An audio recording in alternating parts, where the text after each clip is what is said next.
Discuss करते हैं anaemia of chronic disease, right. अच्छा जी, तो एनीमिया ऑफ क्रोनिक डिजीज़ में होता क्या है? सबसे पहले हम नॉर्मल फिजियोलॉजी समझेंगे, राइट। फॉर एग्जांपल आपने क्या किया, फॉर एग्जांपल ये वेटन फूड, राइट। आपने फूड खा लिया, फूड के अंदर आपको पता है आयरन होता है, राइट। फूड के अंदर आयरन होता है। तो चलो ठीक है भाई, आपने आयरन खा लिया, आयरन आके आपके स्टमक के अंदर चला गया, राइट।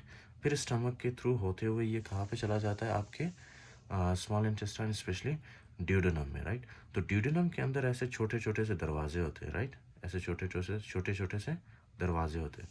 तब इन दरवाज़ों के थ्रू क्या होता है कि ये जो आयरन आपके ड्यूडेनम में पहुंचा है, इन दरवाज़ों के थ्रू ये आपके फॉर एग्जांपल एब्जॉर्ब हो के आपके ब्लड के अंदर आ जाता है, राइट। आपके ब्लड के अंदर आ जाता है ये आयरन, राइट। अच्छा जी, तो जब आयरन फॉर एग्जांपल आपके ब्लड के अंदर जैसे ही पहुंचता है ना, तो लिवर फिर क्या चीज़ प्रोड्यूस करता है? लिवर प्रोड्यूस करता है आपके लिए ट्रांसफ्रिन, राइट। ट्रांसफ्रिन, ऐसे ट्रांसफ्रिन प्रोड्यूस करता है, राइट। ऐसे ट्रांसफ्रिन प्रोड्यूस करता है। इसको हम लोग क्या कहते हैं? ट्रांसफ्रिन प्रोटीन्स। अच्छा, तो ये आयरन फिर उसके बाद क्या होगा? ये जो आयरन के मॉलिक्यूल्स हैं ना, फॉर एग्जांपल दो आयरन के मॉलिक्यूल्स, ये आके क्या करेंगे? इसके साथ बाइंड करेंगे, राइट। ऐसे बाइंड करेंगे, राइट। फिर ये जो ट्रांसफ्रिन का मॉलिक्यूल है, सॉरी, ट्रांसफ्रिन का जो हमारे पास प्रोटीन है, ठीक है ना, ये आयरन को लेके कहाँ पे जाता है? ये आयरन को लेके हमारे बोन मेरो के अंदर चला जाता है, राइट। फिर बोन मेरो इसी आयरन को यूज़ करके क्या बनाता है हमारे पास? हीम या रेड ब्लड सेल बनाता है, राइट। रेड ब्लड सेल बनाता है, right. So this is the normal physiology जो हमारे बॉडी के अंदर होता है। अच्छा जी, तो एनीमिया ऑफ क्रोनिक डिजीज़ में क्या होता है हमारे पास, right. Anaemia of chronic disease में कुछ फॉर एग्जांपल हमारे पास जो है, या तो फॉर एग्जांपल इन्फेक्शन हुआ होता है, राइट। इन्फेक्शन हुआ होता है, या तो इन्फेक्शन, या तो फॉर एग्जांपल हमारे बॉडी के अंदर रियोमेटॉइड आर्थराइटिस हुआ होता है, राइट। या तो सिस्टेमिक ल्यूपस एरिथेमेटोसिस हुआ होता है, या एनी काइंड ऑफ कैंसर या मैलिग्नेंसी।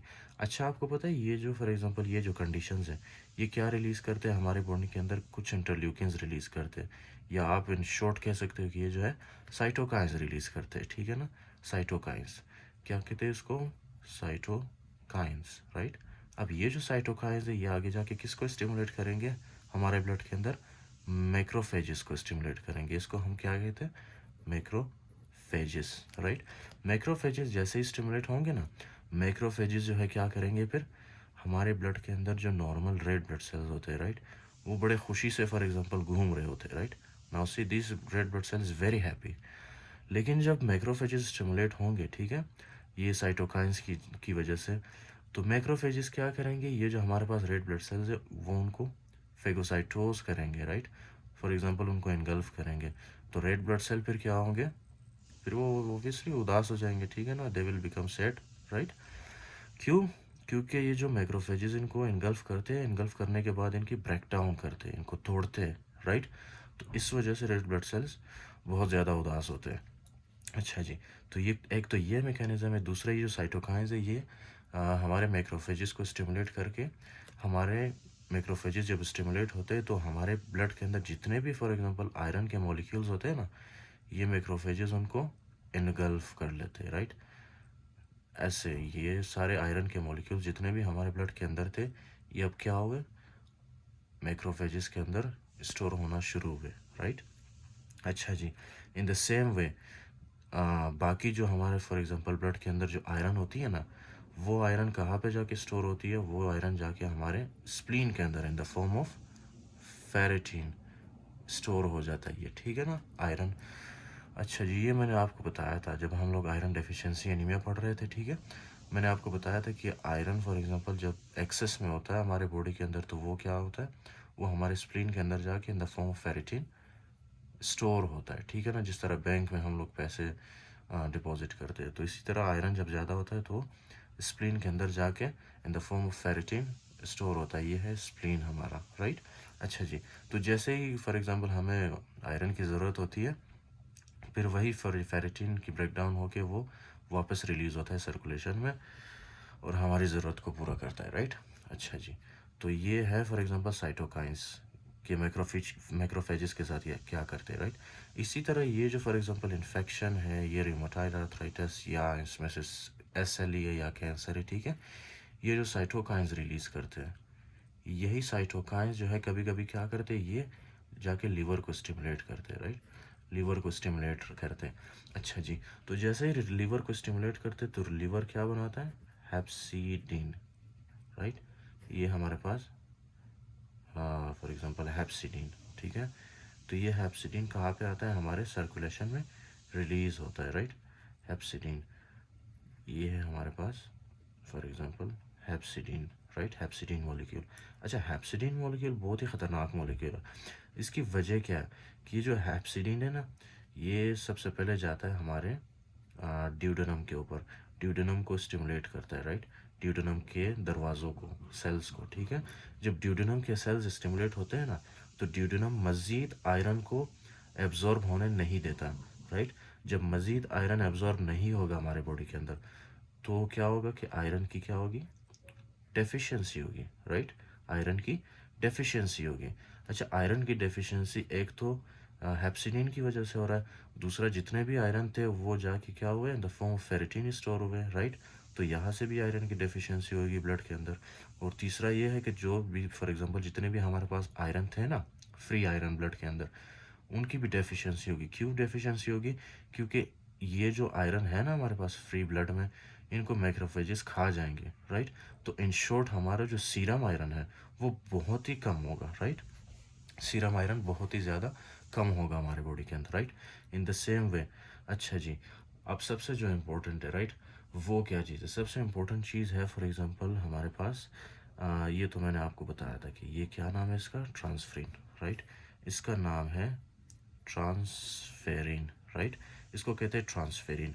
अच्छा जी, एक और कॉन्सेप्ट मैंने आपको बताया था, total iron binding capacity, right, total iron binding capacity.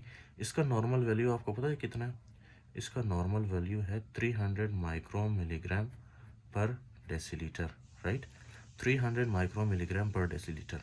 अच्छा जी, और ये किस चीज़ पे डिपेंड करता है, ये डिपेंड करता है ट्रांसफेरिन के प्रोटीन्स के अंदर कितने आयरन के मॉलिक्यूल्स हैं, right. It is very simple, देखिए आप। अच्छा, ये जो हमारे पास ट्रांसफेरिन के प्रोटीन्स हैं, अब इनके ऊपर कितने आयरन के मॉलिक्यूल्स हैं, 2 आयरन के मॉलिक्यूल्स है ना। तो जब 2 आयरन के मॉलिक्यूल्स होंगे तो उसको हम क्या लिखेंगे कि total iron binding capacity is 100 micro milligram पर डेसीलीटर, राइट। अच्छा, अगर आयरन ज़्यादा हो, इसके साथ भी आयरन बाइंड हो और इसके साथ भी आयरन बाइंड हो, ठीक है, इस कंडीशन को हम क्या कहते हैं कि total iron binding capacity is 200 micro milligram पर डेसीलीटर, राइट। अगर इन तीनों के साथ आयरन बाइंड हुआ हो तो उस कंडीशन को हम क्या कहते हैं, 300 माइक्रो मिलीग्राम पर डेसीलीटर, राइट। अच्छा जी, लेकिन एनीमिया ऑफ क्रोनिक डिजीज में एक तो हमारे पास आयरन कम होता है, राइट, और दूसरा क्या होता है कि ये जो हेप्सिडिन रिलीज होता है ना, एक तो ये जाके आयरन एब्जॉर्प्शन को कम करता है, और दूसरा ये वापस वापस क्या करता है, लीवर के ऊपर एक्ट करके लीवर को बताता है, लीवर को स्टिमुलेट करता है, लीवर को बताता है कि यार मज़ीद ट्रांसफेरिन के प्रोटीन्स प्रोड्यूस मत करो, ठीक है ना। तो ट्रांसफेरिन के फॉर एग्जांपल प्रोटीन्स मज़ीद प्रोड्यूस नहीं होंगे, जिसकी वजह से ट्रांसफेरिन प्रोटीन्स की डेफिशिएंसी होगी हमारे बॉडी के अंदर, ठीक है। ट्रांसफेरिन प्रोटीन्स प्रोड्यूस ही नहीं होंगे, यहाँ पे भी नहीं होगा, यहाँ पे भी नहीं होगा, यहाँ पे भी नहीं होगा, राइट। तो ट्रांसफेरिन प्रोटीन्स की डेफिशिएंसी होगी।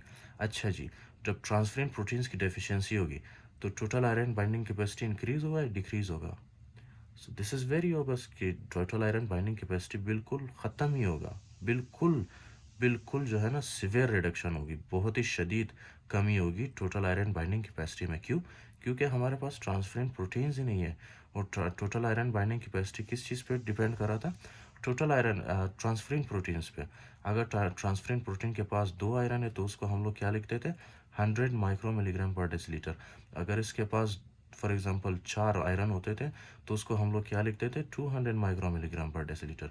अगर ये सारे ट्रांसफरेंट प्रोटीन्स के पास आयरन होते तो उसको हम लोग लिखते 300 माइक्रो मिलीग्राम पर डेसीलीटर। लेकिन यहाँ पे हमारे पास तो ट्रांसफरेंट प्रोटीन्स ही नहीं है, राइट। तो इसको हम क्या कहते हैं, total iron binding capacity is severely reduced, right. So ये फाइंडिंग हमें मिलती है। सबसे पहले टोटल आयरन बाइंडिंग कैपेसिटी कम मिलता है हमें, उसके बाद सीरम आयरन कम मिलता है, right. I hope you understood it, right. तो ये चीज़ें मिलती है हमें, राइट। उसके अलावा जो फेरेटिन है ना, स्टोर्ड फॉर्म ऑफ आयरन, ये इंक्रीज़ हुआ होता है, राइट, ये इंक्रीज़ हुआ होता है। तो आपने इसको भी देखना होता है। फॉर एग्जांपल एक और चीज़ है, आपको पता है ट्रांसफेरिन सेचुरेशन जिसको कहते हैं, transferrin saturation, right. Transferrin saturation, transferrin saturation जो है ना, नॉर्मली कितना होता है। फॉर एग्जांपल 100% है, ठीक है, 100% है ट्रांसफेरिन सेचुरेशन। इसका मतलब क्या है, राइट। इसका मतलब ये है ना कि ये हमारे पास फॉर एग्जांपल ट्रांसफेरिन है, 3 ट्रांसफेरिन है, राइट। इन 3 ट्रांसफेरिन के साथ नॉर्मली नॉर्मल कंडीशन में अभी आपके बॉडी के अंदर, राइट, ट्रांसफेरिन प्रोटीन्स के साथ कितने आयरन बाइंड कर रहे होते हैं, सिर्फ 2 आयरन बाइंड कर रहे होते हैं, राइट, एक ट्रांसफेरिन प्रोटीन के साथ, राइट। सो यहाँ पे ट्रांसफेरिन सेचुरेशन कितना होगा जब फॉर एग्जांपल एक ट्रांसफेरिन प्रोटीन के साथ आयरन बाइंड करेगी, राइट। उसको हम लोग लिखते हैं कि transferrin saturation is 33% out of 100%, ठीक है। आउट ऑफ 100% 33% ट्रांसफेरिन सेचुरेशन है। अगर ये आयरन फॉर एग्जांपल इन दोनों ट्रांसफेरिन प्रोटीन्स के साथ बाइंड करे तो तब हम लोग क्या लिखेंगे, ट्रांसफेरिन सेचुरेशन इज 66%, राइट। अगर ये फॉर एग्जांपल तीनों ट्रांसफेरिन प्रोटीन्स के साथ बाइंड करे तो उसको हम लोग क्या लिखेंगे, ट्रांसफेरिन सेचुरेशन इज 99 और ऑलमोस्ट 100%, ठीक है ना। तो यहाँ पे क्या होता है, यहाँ पे for example anaemia of chronic disease में हमारे पास आयरन भी नहीं होता और हमारे पास ये ट्रांसफेरिन के प्रोटीन्स भी नहीं होते, राइट। तो ट्रांसफेरिन सेचुरेशन क्या होगा, ट्रांसफेरिन सेचुरेशन भी कम होगा हमारे बॉडी के अंदर, ठीक है ना। ट्रांसफेरिन सेचुरेशन कम होगा, नॉर्मल 33% होता है, लेकिन इसमें ना ट्रांसफेरिन के प्रोटीन्स होते हैं ना आयरन होता है, तो ट्रांसफेरिन सेचुरेशन भी कम हुआ होगा हमारे बॉडी के अंदर, राइट।